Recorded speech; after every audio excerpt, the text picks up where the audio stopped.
right. So on this Garlic Marketing Show, I've got Phil Mershon. He's publishing a new book. He is the director of experience for social media marketing world. And this is going to be an incredible episode. Phil, say hi.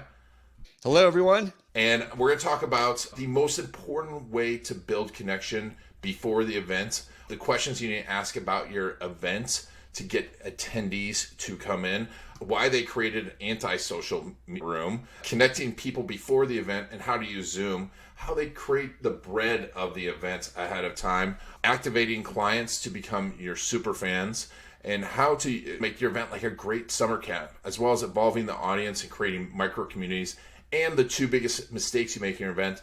This is a super powerful show for anyone doing events, but I think anyone needs to be doing events. And of course, this is brought to you by videocasestory.com. And one of the best things you can do to improve your event, we'll talk about, is to get to know your customer stories. Go to testimonialbook.com to learn how to collect and craft those customer stories. All right, let's get started. So the book experiences, I want to talk a little bit about that in a second. And you can go to Amazon. We'll put a link in there. Unforgettable, the art and science of creating memorable experiences. I would go buy it. I think anyone that wants to do anything where they're building up a community needs to know this stuff. And we've defaulted to social media, but I want to talk a little bit about how you came up with the idea of it and then get into the major points of it. Because obviously you know a lot about social media and you've been running big conferences for a long time. How did you come up with this and why now? So how I came up with it was, like I said, in 2017, I was at a conference that summer where it was a well-designed event for event planners and event marketers. And during it, I had this aha moment. I said, you know what? What people want when they go to an event is to have this feeling like time is stretching so that you can focus on things that really matter. And I said, that's what I want to figure out how to do. And I'm going to write a book about that. When I went to Michael and Amy's event later that year and met you and a few other people, I started to realize by then that that's not really possible. Like that sense of time stretching is something that happens as a result of a lot of other things. And it's mostly serendipitous and something we don't control. So I decided, you know what, that's not the book. I want to talk about that because I think it's an ideal. So I then began this process of figuring out, well, what are the things that need to be in place to make the conditions for serendipity, for creating the conditions where people are able to enter into this state of focus, or as some people call it, flow. Flow is a little bit different because that's a kind of focus that is more for productivity than it is for what happens at an event experience, but it's related. And so getting into this state of focus, this state of being present and not being distracted by the 1,000 things that might distract you, including social media. Most of us on social media are constantly being distracted and unable to enter into deep, focused conversations because there's the next one, or there's that thing that just went across, or there's the 47 tabs that you've got open. And so all the different things that are calling for your attention prevent us from being able to enter into these deep places of thought. And so I wanted to teach people the things that I was learning myself. How do we create these places that are memorable and these places that are impactful? And so that's what the book's about. Why now is an interesting question because I started working on it in 2017. In 2018, I was on this mission to self-publish. And then in 2019, I talked to a few friends who said, you know, Phil, this book's a big deal. You ought to go with a publisher. So I wrote up the book proposal and I pitched it and I decided to go with Morgan James, which is a hybrid publisher. We came under contract and had a goal of having it finished by June of 2020. Well, if you do the math, you know what happened in March of 2020. Yeah. And so the first quarter, I wasn't planning on working on it because our conference was in early March that year, literally 4 days before the world shut down in the United States. And so I wasn't planning on working on it for the first quarter, but did intend to pick it back up in late March and finish it by June. Well, I had no interest in writing a book about in-person events. The publisher said, no, we have no interest in publishing a book about in-person events. You can just put it on the shelf for a while and we'll pick it back up when the world's interested again. So it was about 18 months later, I came back to them and said, I think I'm ready to start writing it again. They said, okay, good. And so In late 21 through summer of 22, I was writing and then starting the editing process. And it takes a while with the publisher to go from finished manuscript to the point of they're ready to put it on the shelf. And when you're working with a publisher, they want to time it to line up with post Labor Day. So summertime is not a good time with traditional publishers to put books on a shelf in a bookstore.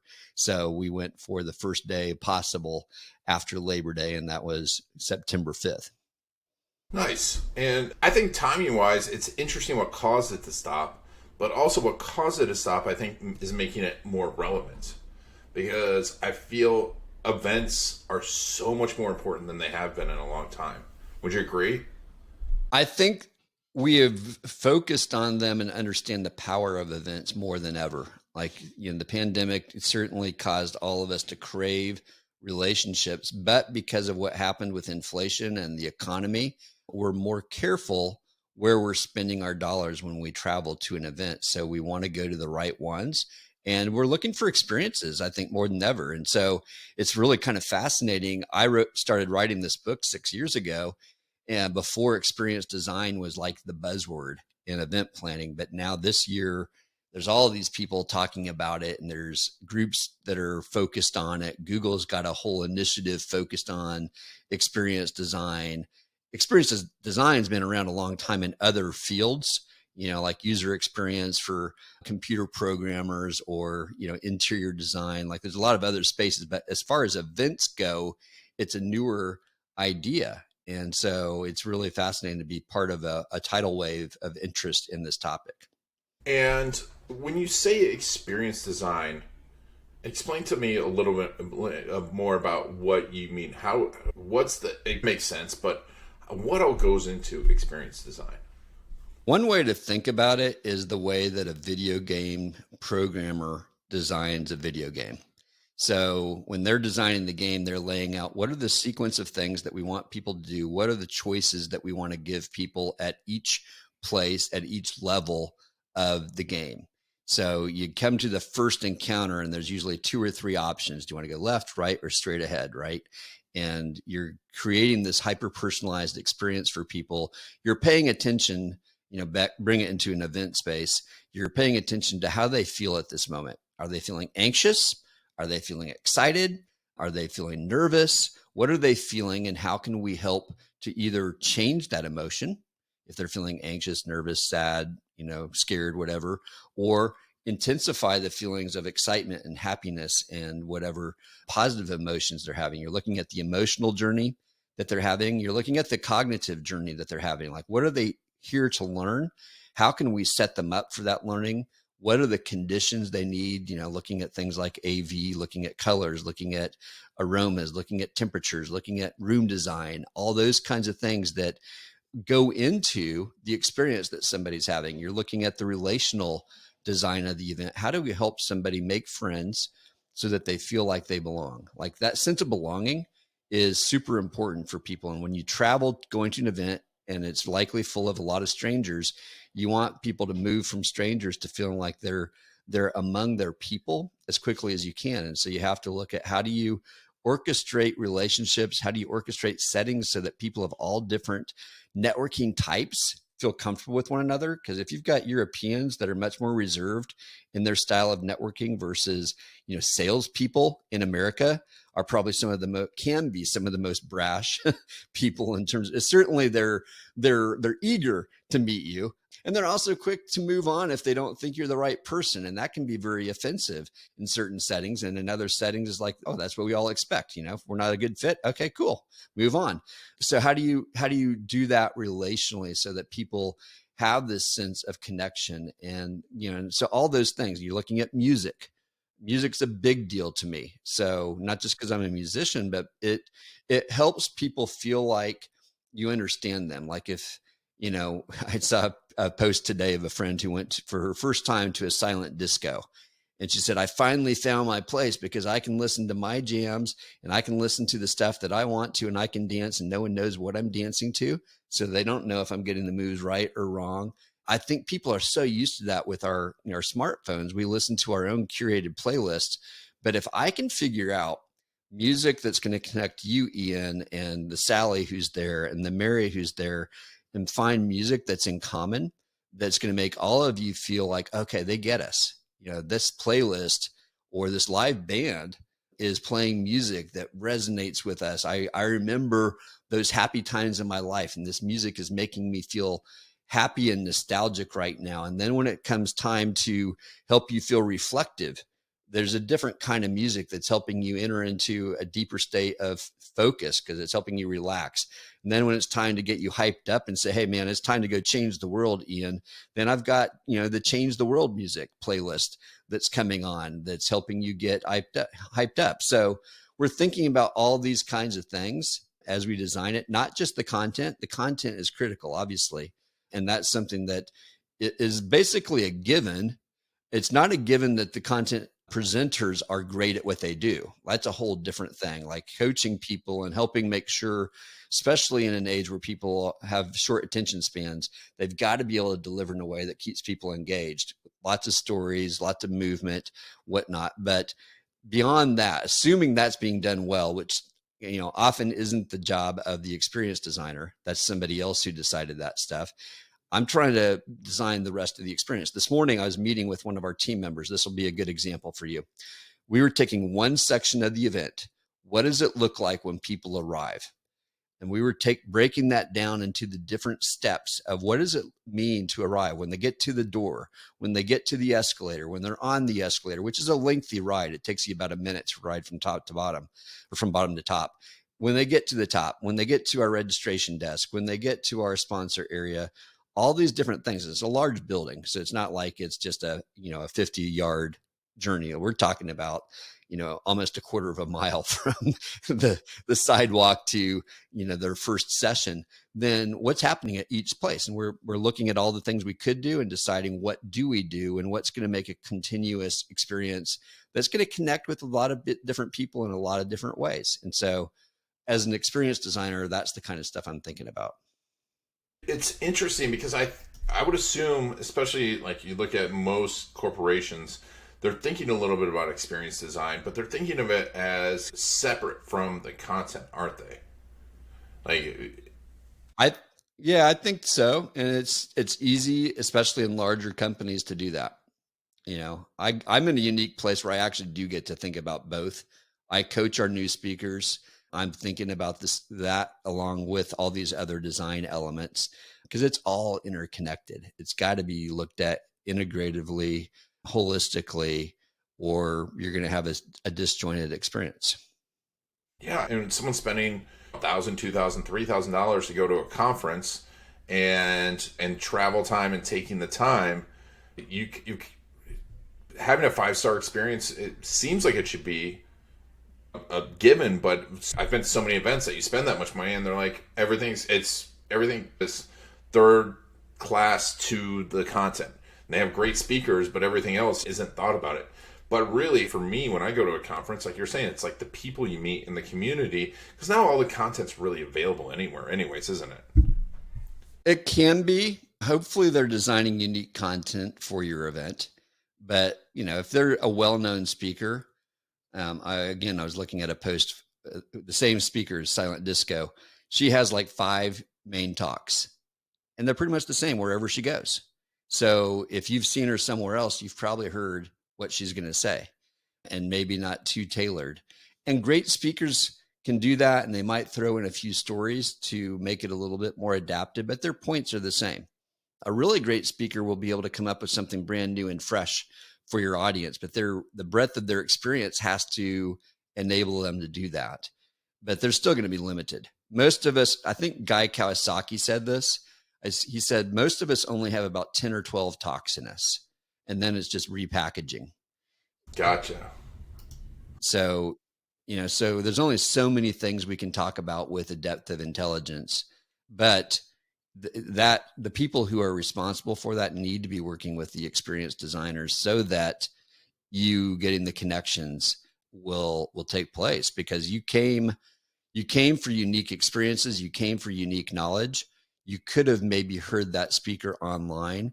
You can't go talk to that speaker face to face online. You can't have the conversations with fellow people in the market as easily once it's over and say, man, what does that mean for our industry? What does that mean for my business? And then you're into this long conversation over beers or whatever, talking about how this relates to the challenges that you're facing in your business right now.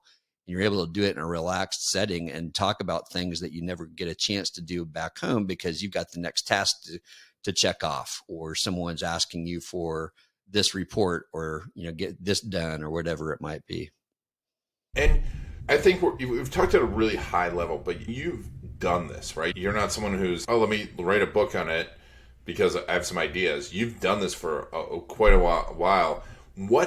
As you've gotten more intentional about this experience design, what are the results and the impacts that you've seen to the event and to the talk about the event during and afterwards? I think, what I've seen are people who notice that we've paid attention to details. So one of the stories I tell in the book is about Marlene. She's from Denmark. She came to the event in 2016, and she came to our information desk and said, I've got a problem. I need a drugstore. Can you point me to the closest one? And they said, well, what do you need? And she said, well, I forgot my toothbrush. And one of the staff members got her up, walked her down the hall, and said, in the ladies' room here, there's a basket. And in the basket, we've got toothbrushes, toothpaste, dental floss, mouthwash. Take whatever you need. It's here for you. And she's blown away. She's like, man, if they thought about that detail, then I'm buying my ticket for next year. And not only that, I'm going to tell all my friends about it. Well, that's 2016. She's been back pretty much every year. She's invited multiple friends who keep coming with her. There's an ROI on that $3 set of toothbrush and toothpaste that's in the, well into the 5 figures. I don't know exactly how much because I haven't ever done the math. But here's what led to that toothbrush even being in the bathroom, because we're not a hotel. We're doing this at a convention center. But intentional design led us to a series of conversations where we said, we're moving from a hotel into a convention center where people are going to be staying in several different hotels. And what are the things that could go wrong? What are the things that could cause someone to leave and never come back? Because once you leave, the energy it takes to decide to come back, requires more. The first time you show up, you're excited. The second time you come back, there needs to be something that's drawing you back. So we said, if we can, let's keep them there. So there were 3 things. And we said, one is they might want to leave to get some work done in a quiet place. So we said, oh, that's easy. Let's create some places around the building where there's Wi-Fi, there's power, and there's tables where they can get some work done. Check, done. Second was they might go back to their room because they want to take a quick nap, get a power nap in. And you're usually working the clock on both ends when you're going to conferences. So grabbing 20 minutes in the middle of the day is nothing to be ashamed of. Well, we said, hey, let's create a quiet room where if they need to go kick their feet up for 20 minutes, no one's allowed to talk. I'm now jokingly calling it the antisocial room. But those were easy. But the third was someone going back for their toothbrush. And so Marlene discovered that answer, but it was all because we asked the question, why might someone leave, and how can we keep them there so that they can get the most out of the event that they already paid for? Because to your point, they paid, in her case, probably $4,000 or $5,000 coming from Europe. And so we want to make sure she's getting the return on her investment. So we try to anticipate those problems, and wherever we can, we solve them in a way that's cost effective, and the customers appreciate it. They notice it's usually the little things that they notice. It's not the big things. They like big LED walls that cost tens of thousands of dollars. That's cool, but that's not what gets them to come back. It's the relationships. It's that you noticed little things that they care about. It's the guy who, I offered him a free lunch because he was having a bad experience, and he remembered that and reached out to me just this last week because he remembered the connection we had because I solved his problem and I tried to make it better. And that's amazing, because I really feel that if you're going to be any type of leader right now in any type of market, you need to be thinking about events. Like the businesses, like whatever your marketing is, in some way, shape, or form, you need an event, because social media You guys know a bit about social media, but it's been the end all be all for so long now that there's this want, but also there's that want for connection, and to do that is amazing. So how do you use experience design and what you're talking about in this book to really build those connections intentionally? What are some of the tactics that you see? It starts before people ever show up. So your relationship with the customer begins on your sales page, but it really begins when they push pay. So what happens after they push purchase, buy, whatever the button says, that's when your relationship starts. And ideally, you're beginning a relationship with them even in that moment. Now, reality is if you're buying 9 months before an event, that person doesn't have an expectation of a relationship right then. And you don't really need to deliver on it yet. Ideally, you would. You need to do something that makes them realize, okay, we're here. We're looking forward to seeing you. We'll be in touch with you as we get closer to the event. Because that's reality. Because most people don't start thinking about going to the event until about 60 days prior. There's tons of research out on that. And we have a conference in February next year that'll be affected by the holidays. So it's going to be interesting to see when they actually are thinking about it. Will they think about it at all in the month of December? I don't know. We're going to try, but it may be that we have two starts, but it starts before. And ideally, you're going to pull them into some kind of community forum. We use Facebook groups. You could use a third-party app like a Mighty Networks or Circle or Eugenie or one of those. You could create your own. You could use a LinkedIn group. I don't have as good of experience using LinkedIn because those are a lot harder to control the spam in them. You have to have moderators who are managing that no matter where you do it. So yeah, I think start with a place where people can come and start connecting. Create opportunities. You can even do online events. Like we all got tired of Zoom, but there's a place for Zoom. Zoom can be a great way to do some pre-event networking where you facilitate an opportunity for people to meet a few people, give them a few tips about the event. If people show up to your event and they've already got on their calendar a couple of appointments with people they met online that they're excited to meet, they're now they've got a reason to be there. Dinner the first night. They're going to meet for breakfast before the first morning's session. There's this meetup that's happening for B2B marketers or a meetup that's happening for educational marketers or whatever the case might be. All of a sudden, okay, I've got some plans. I not only know which sessions I want to go to, I've got some people I can't wait to meet. Yes, I want to meet these speakers, but I know that's aspirational and I might get 2 minutes with them. But Ian's going to be there and he's like me. And we're going to go out for drinks after that first night. And we've already made plans. We're going to go, we're going to go get fish tacos on Tuesday night because Tuesday night's fish taco night in San Diego. So, we're all over it. So those types of things are starting to happen and you're having conversations with people. You're discovering people that are like you. If you're in sales, certainly you can be setting up sales calls, but like at our conference, most people are not in sales. They're marketers. They just want to find people like themselves that they can ask questions of and find some, some comfort in other people who are struggling with this silly algorithm on social media that Facebook keeps changing or Meta keeps changing or, Musk keeps changing Twitter, whatever they want to talk about. Like they want to commiserate, but they also want to say, what's working for you? Yeah. What have you been trying? Where have you found success recently? And start bouncing ideas off. So if those relationships start in advance, and there's a lot of ways we do it, then it makes it easier on site. But here's the truth. Probably 50% or more of people will not have taken advantage of any of that stuff that you do. They're ignoring it. They might come in and join that group.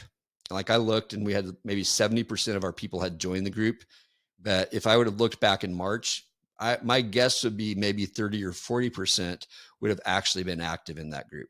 So a lot of people aren't actively pursuing that because they're busy. Let's be honest, they're busy.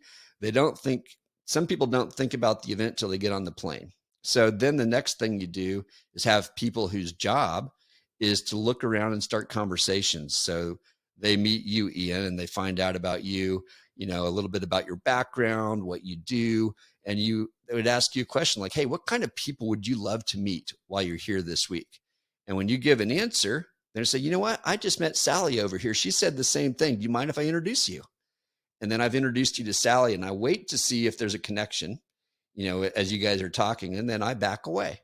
And I've got people whose job is doing that all day long. They love doing it. They thrive on doing it. And they're out there, they're just trying to be that, I call it yeast in the book. They're trying to be the yeast that's connecting the flour together to make the dough. And when that happens, there's something that happens that's extraordinary, where the connectors no longer have to connect, because all of a sudden Ian, who's also a connector, realizes, oh, this is a safe place. And I can introduce Sally to someone else that I met later on. And so people get activated and they start doing it. And then the culture starts to change pretty profoundly. So those are some of the things that I do. There's a lot of other things with communication, sending emails and using different kinds of posts, and getting the conversation started is a whole art, because a Facebook group without intentional cultivation will just be another place. But if you can get the right conversations going, it eventually takes on a life of its own. I've found after a few weeks of moderating it that I don't have to moderate it anymore, because the community is taking care of it. The community is starting conversations. They're making their plans. They're letting me know, hey, this person's being really spammy. Can you get rid of their stuff or watch what they're doing? So I don't know if you want to pursue any of that, or if that's giving you enough insights there. No, that's great insight, because I think so many people are thinking about just filling seats, right? And getting as many people in, and that's it. But that kind of stuff fills the seats now and in the future, doesn't it? Oh yeah, I think it improves retention, because now you've got a community. People say at our event, about our event, that it's like a family reunion in the best sense of the word, or summer camp. They say it's summer camp or family camp for marketers. And, obviously there's bad summer camps and bad family reunions, but in the best sense of the word, they love it because they look forward to seeing all their friends. So it's hard for them to want to miss. Now, to your point earlier, I have found since 2020 that people are asking different questions on, is this the event for me still? I want to see my friends, but they're making, having to make hard choices, like what event really supports me. So that's, to all of us who plan events, we have to make sure we know who we're for, and that we know what that audience wants, and that we're serving that to them, and be okay with the fact that some people are going to say, you know what, this event's not for me anymore. Yeah. And there's new people that need to come.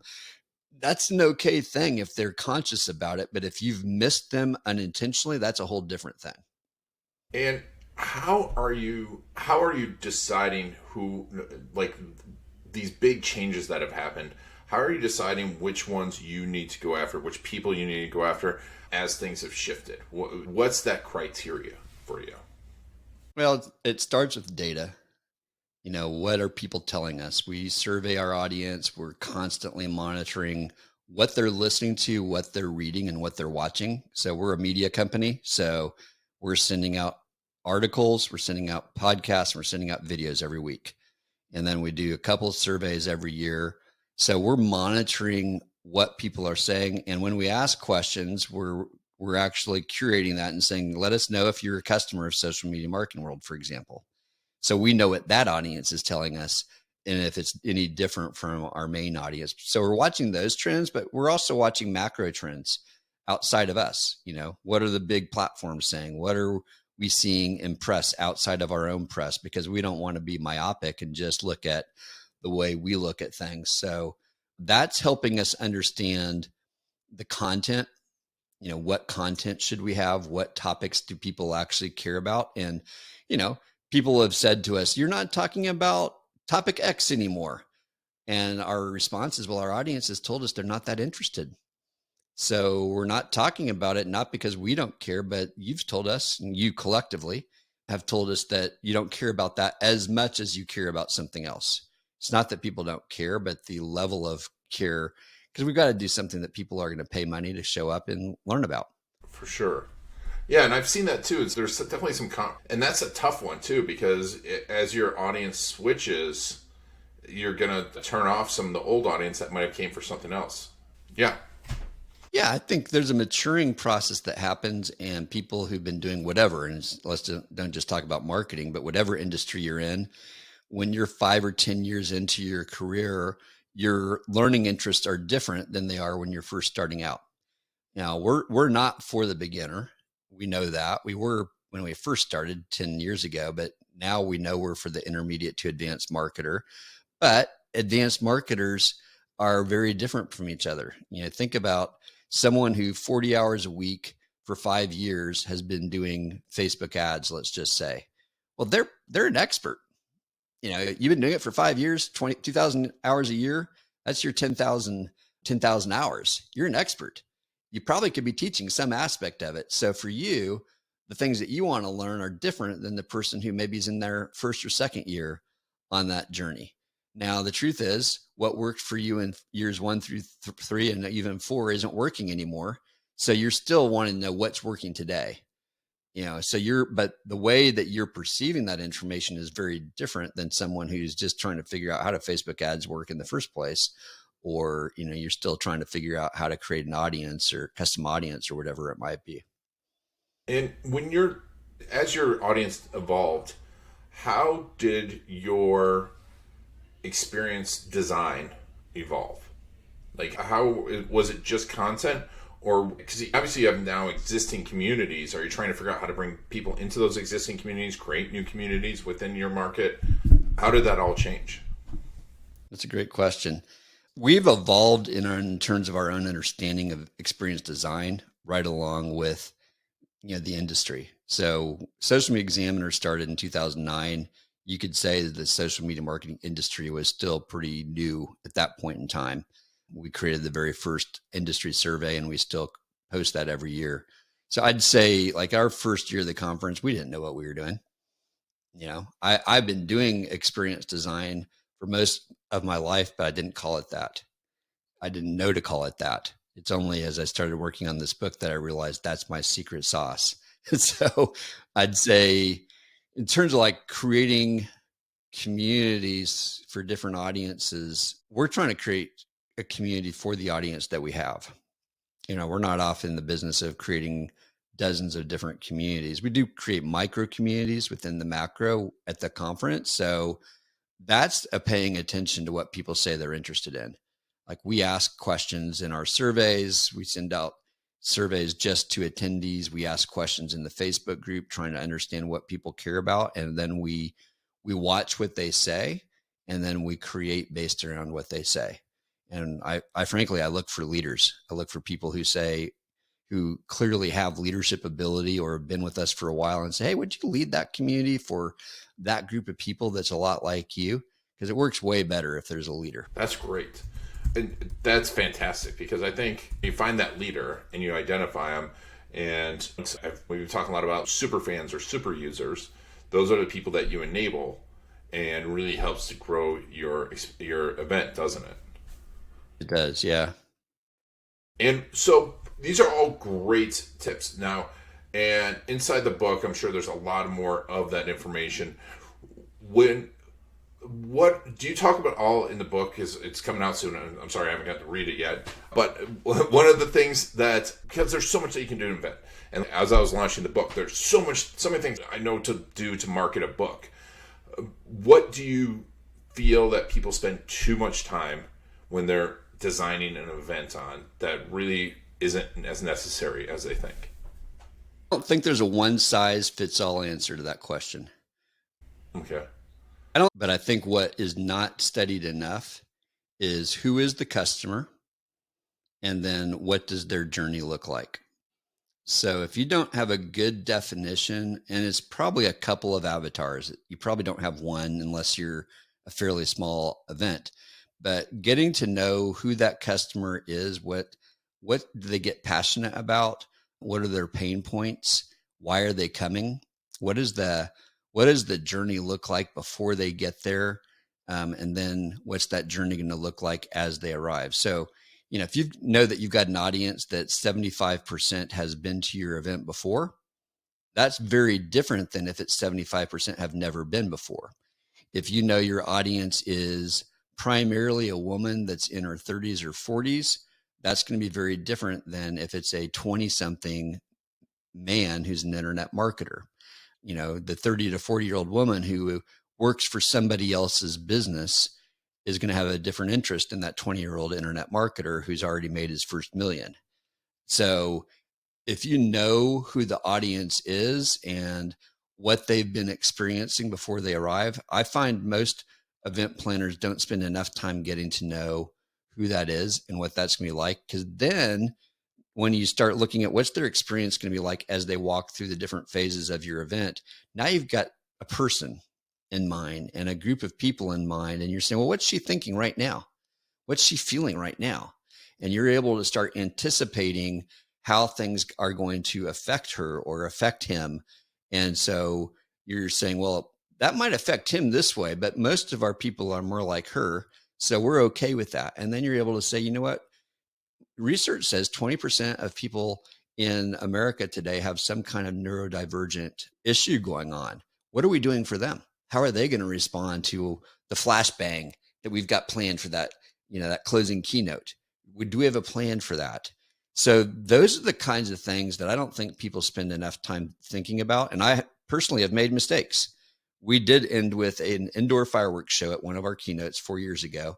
And it wasn't like real fireworks because they wouldn't let us do that with the fire marshal. So it was on the screen, but the sound system let off the big booms and crashes. And then I brought in 100 confetti guns. And we shot off confetti guns all over the room, high into the air. And it made spectacular video. But it also tripped up people with PTSD. People who are been watching the news and seeing the guns go off in churches and shopping malls. They were like tripped by that. And it wasn't very many, but they did come to us afterwards and say, I wish I would have known. And so we learned a lesson. Hey, say up front, there's going to be loud noises. And if that bothers you, you might want to sit toward the back of the room because we don't want to give away the surprise, but we also didn't want to put them in a place where they're going to be, tripped up by something that we're choosing to do. So I'd say the thing, if there's one thing that people don't do enough of, it's thinking about who is that customer and what does their journey look like through the whole event. And maybe the other big mistake is we plan the event for ourselves instead of for our customer. Like that's a big mistake I've made. In the early years, you heard me play jazz sax as we started here. In the early years, I would start off our event playing with a jazz band and we would have jazz music going while people walk in. And, it was great, in my opinion, because it was background music. It was quiet enough that people could have conversations. And that's what I wanted. I wanted people talking to each other, not sitting down and listening to a concert. Well, after a few years, people started to say, you know what, that music's awesome, but it's kind of subdued and it's not really my music. That's what I listen to on a romantic date with my spouse, but it's not really what I'm looking for here. And after a while, I died to myself and said, you know what? I need to pay attention to who they are. And when I said it's a 40-year-old woman who's, got kids and works for somebody else's business, then I realized, oh, she's probably not listening to jazz much at all. She probably listens to pop or country. So we changed the songs and it changed the event. Yeah, that's amazing. And you know what? You say that because that's what we do is like customer stories. And to your point, it's amazing to me how little time people spend. They spend so much time on demographics and so little time about that one person. And it makes all those decisions so much easier, doesn't it? Yeah, it really does. Yeah. And if you can get to know someone in your audience that represents that and not just a fictitious avatar, but it's like, oh, I'm planning for, this particular woman that I know, Tammy, and I know Tammy and I know what she's going through. What would she like? And I can ask her and I can get a focus group of people like Tammy. Say, you know what? If I can create a collective picture with their help, far better. That's great. That's amazing. And so Phil, tell us a little bit more about the book and who needs to read it and how should we read it? The book is for anybody that designs experiences. I originally wrote it for people who are designing events, but as we talked about pre-show, I'm finding that network marketers are resonating with it. I'm finding that hotels and museums are resonating with it. So anyone who's creating experiences will find value, but if you're designing events, that's going to be the best person, especially if it's a content-based event. It's really for you, whether it's a 1-day event, 2-day event, 3-day event. If you're the event owner, if you're the event planner, it's going to be for you. Awesome. So we'll obviously put a link to the book. It's also on philmershon.com, PhilMershon. The book is Unforgettable, The Art and Science of Creating Memorable Experience. Phil and all of his social media is in there. And of course, you can also get it. I'm sure you can still get tickets this is in September and you're watching this, to their event. We'll put a link to Social Media Marketing World in this as well. But Phil, thank you so much for being on the Garlic Marketing Show. It's been my pleasure, Ian. Thanks for having me.